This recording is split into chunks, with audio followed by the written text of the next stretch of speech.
गौरी आणि गणपती हे शिव परिवारातील सदस्य आहेत आणि गौरी ही गणपतीची आई म्हणजेच पार्वती नसून महाराष्ट्रात तिला गणपतीची बहीण मानली जाते, जी गणपती सोबत माहेरवाशीण म्हणून येते. गौरीला महालक्ष्मी असेही म्हणतात आणि तिच्या आगमनाने घरात समृद्धी व आनंद येतो. गौरी आवाहन, पूजन आणि विसर्जनाचा हा सण विवाहित स्त्रिया आपल्या पतीच्या दीर्घायुष्यासाठी आणि कुटुंबाच्या सुख समृद्धीसाठी साजरा करतात. गौरीचा सण हा भाद्रपद महिन्यात गणेश चतुर्थीनंतर साजरा केला जातो. या काळात गौरीला माहेरवाशीण म्हणून घरात आणले जाते आणि 2 दिवस तिचा पाहुणचार केला जातो. तिला उकडीचे मोदक आणि घावन घातल्याचा नैवेद्य दाखवला जातो. अंतिम दिवशी गौरीला निरोप दिला जातो आणि तिला परत अशा पद्धतीने आज आपण गौऱ्यांना म्हणजेच आपल्या लक्ष्मींना घरात घेण्याचा दिवस आहे आणि गणपती आल्यानंतर 2 दिवसातच आपल्या गौऱ्यांचे आगमन होते आणि आज तो दिवस म्हणजे आपल्या गौरी आव्हानचा. छानपैकी मॉर्निंगला लवकर उठून आमची सर्व तयारी चालू होती आणि आमच्या शॉपमधूनच आम्ही 2 ह्या पैठणी साडीमध्येच घेतलेली, काठपदरमध्ये. खूप सुंदर असा नवीन पॅटर्नमध्ये यावर्षी लुक करावा असं म्हटलेलं मी गौऱ्यांसाठी. लास्ट इयर आम्ही असे नॉर्मल अशी सहावारी साडी नेसवलेली गौऱ्यांना, पण यावर्षी म्हटलं नवीन काहीतरी करूया म्हणून मी हा एक पॅटर्न पाहिलेला आणि साडी पण खूप सुंदर होते, त्यामुळे मी आदल्या दिवशीच त्या सिलेक्ट करून घेऊन आलेली. आणि छानपैकी एक तर आमची गौराईला साडी नेसवून झालेली आहे, एक नंतर आम्ही गौराईंना आतमध्ये घेणार होतो, त्याच्यामुळे आधीच आम्ही सगळी तयारी करून ठेवलेली आहे. चालू होती तयारी. एक रेडी झाली बघा आणि दुसरी नेसवते बघा मी. खूप सुंदर अशी कलेक्शन होतं साडीचं, त्यामध्ये मी ह्या 2 सिलेक्ट केलेल्या आपल्या शॉपमधूनच घेतल्यात. आणि साडी वगैरे नेसवून झाल्यानंतर म्हटलं थोडीशी रांगोळी वगैरे डेकोर करावी, त्यामुळं अशी थोडीशी रांगोळी घेतली आतमध्ये काढायला. त्याच्यानंतर बाहेर पण रांगोळी काढली छानपैकी, असं तुळशी वृंदावन डेकोरेशन केलेलं साईडून रांगोळी वगैरे काढून. आणि तुम्ही पाहू शकता गौरी आव्हानाची मी छोटीशी रांगोळी काढली. त्याच्यानंतर बाहेर तुळशीपासूनच आपल्याकडे नाही का लक्ष्मीचे पाऊल वगैरे उठवत आतमध्ये गौऱ्यांचे आगमन केले जाते, त्याच्यामुळं मी बाहेरच ठेवलेलं आहे या साईडला तुळशीची वगैरे. आणि त्यानंतर माझी रांगोळी वगैरे कंप्लीट झालेली काढून. तुम्ही पाहू शकता खूप सुंदर असा लुक आलेला बघा ह्या वर्षी साडीचा. आणि नवीन पॅटर्नमध्ये मी पेशवाई ब्राह्मणी वगैरे असतात ना पॅटर्न, तशामध्ये नऊवारी नेसवलेले गौराईंसाठी. आणि हे बघा माझी रांगोळी कंप्लीट झालेली आहे. दोन्ही आपल्या लक्ष्मींच्या पुढे पण मी छोटीशी रांगोळी काढली. सुंदर असं वातावरण होतं सगळीकडं, छान डेकोर वगैरे झालं. त्याच्यानंतर बाहेर थोडीशी रांगोळी सजावट केली, छान लुक आलेला बघा सगळ्या रांगोळीचा. त्याच्यानंतर थोडंसं गौराईंना आपल्या लक्ष्मींसाठी ओटी वगैरे भरण्यासाठी मी तयारी केली. आपला दिवा वगैरे ठेवून छानपैकी ताट वगैरे तयार केलं आणि माझी धावपळ तर चालूच होती. आर्यन शांत बसलेलं, त्यामुळे माझं काम पटपट होत होतं. आणि बाकी सगळं घरातलं आवरल्यानंतर आम्ही आपल्या लक्ष्मींचं आगमन करायचं ठरवलं. तयारी तर झालेली ऑलमोस्ट, तुम्ही पाहू शकता.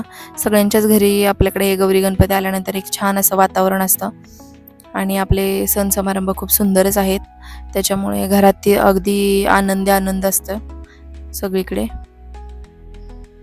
आणि माझी कंप्लीट झाले बघा.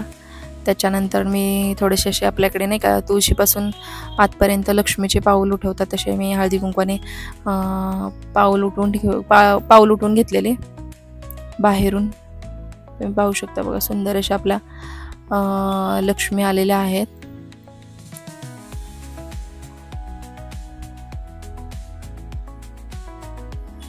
आणि त्याच्यानंतर मग मी आपल्या गौऱ्यांना आतमध्ये घेत आहे बघा.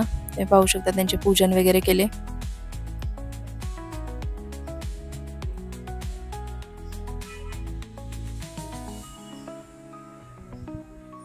छान अशी तयारी झालेली. आणि आपल्याकडे गणपती आल्यानंतर 2 दिवस गणपती आव्हान किंवा आगमन झाल्यानंतर 2 दिवसातच गौरी आव्हान असते आणि खूप सुंदर असं वातावरण असते बघा सर्वांच्या घरी.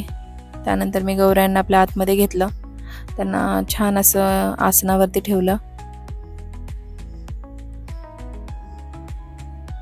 आणि सर्व त्यांची तयारी वगैरे ऑलरेडी करून ठेवलेली, ज्वेलरी वगैरे सगळे घालून ठेवलेली त्यांना.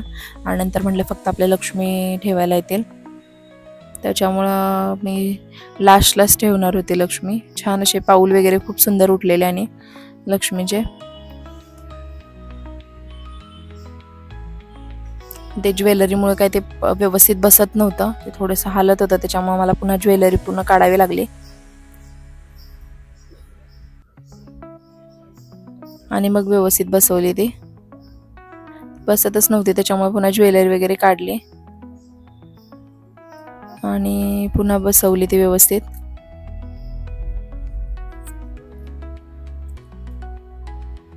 अशा पद्धतीने आपल्या गौऱ्या खूप छान दिसत होत्या. आणि मग त्याच्यानंतर मग ज्वेलरी वगैरे पुन्हा मला घालावी लागली सर्व. तुम्ही पाहू शकता मी ह्यावर्षी थोडासा वेगळा लुक केलेला गौऱ्यांसाठी. दरवर्षी म्हटलं रेग्युलर तोच लुक असतो, त्याच्यामुळे आम्ही साडी वगैरे ह्यावर्षी जरा वेगळ्या पद्धतीने नेसवलेला. खरं तर या सर्व गोष्टींना आवड असेल ना तर खूप छान अशी तयार होतं सर्व डेकोरेशन वगैरे. त्याच्यामुळं आपल्याकडचे सर्व लोक अगदी सर्वच जण घरातले सहभागी होऊन खूप छान पद्धतीने आपले सण समारंभ साजरे करतात. आणि अशातलाच एक आपला सर्वांचा आवडतीचा सण म्हणजेच गौरी गणपतीचे आगमन. त्यामुळं खूप छान असं आनंदित वातावरण होतं सर्वांच्या घरी.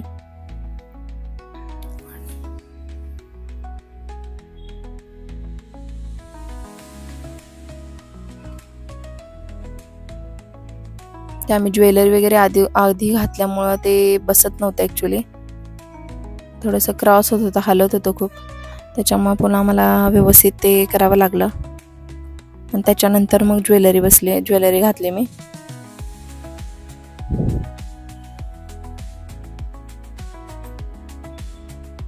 पदर वगैरे घेतल्यानंतर आपल्या गौरायांचा किंवा लक्ष्मींचा लुकच खूप सुंदर असतो.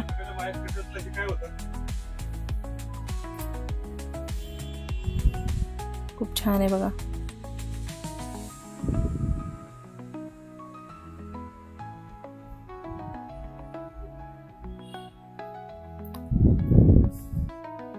यावर्षी आम्ही थोडी मोत्यांमध्येच ज्वेलरी वेअर केलेली गौऱ्यांना आपल्या लक्ष्मींना, कारण ते काठपदरमध्ये त्याचा लुक खूप सुंदर होता आणि खूप छान असं वाटत होतं.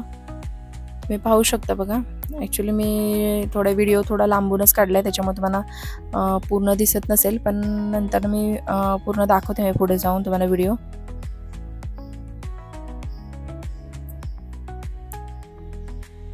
खूप छान असं मोत्यांमध्ये ते कॉम्बिनेशन झालं होतं. त्यामध्ये मोत्यांचा चोकर वापरलेला आम्ही ज्वेलरीमध्ये, कमरपट्टा किंवा ज्वेलरी वगैरे जी आहे ती मोत्यांमध्ये वापरलेली लक्ष्मींसाठी. त्यामुळे खूप छान असं वाटत होतं ते. अगदी सुंदर सोबर असं डेकोरेशन पण झालेलं. आणि गणपतींना ऑलरेडी डेकोरेशन केल्यामुळं कसं लक्ष्मींसाठी वेगळं काही करायला नाही लागलं. काहींच्या घरी फक्त लक्ष्मीच असतात, त्याच्यामुळे त्यांची त्यावेळेस धावपळ होती फार. पण आमच्याकडे गणपती पण असतात आणि गौऱ्या पण सोबत असतात, त्यामुळे आमचं डेकोरेशन ऑलरेडी होतं. आम्हाला फक्त गौऱ्यांनाच रेडी करून ठेवावं लागतं किंवा गौऱ्यांनाच आतमध्ये घेणे वगैरे त्याचीच गडबड चालू असते, सगळी धावपळ. आणि अशा पद्धतीने आम्ही छानपैकी असं गजरा वगैरे वेणी वगैरे घालून छान लक्ष्मींना सजवलेलं. आणि तुम्ही पाहू शकता खूप सुंदर असे फायनली कंप्लीट झाले बघा. खूप सुंदर असं झालं. आज मॉर्निंगपासून आमचा अर्धा दिवस तर याच्यामध्येच गेला, पण छान असं वाटते खूप. जेव्हा आपण सुरुवात करतो ना त्याच्यापेक्षा जेव्हा शेवटला फायनल कंप्लीट होतं ना तेव्हा खूप छान आहे बघा. हे बघा मी फायनल तुम्हाला दाखवते कंप्लीट झाल्यानंतर. तर असा होता आपला आज दिवस. Thanks for watching. पुन्हा भेटूया एक नव्या व्हिडिओमध्ये. थँक्यू.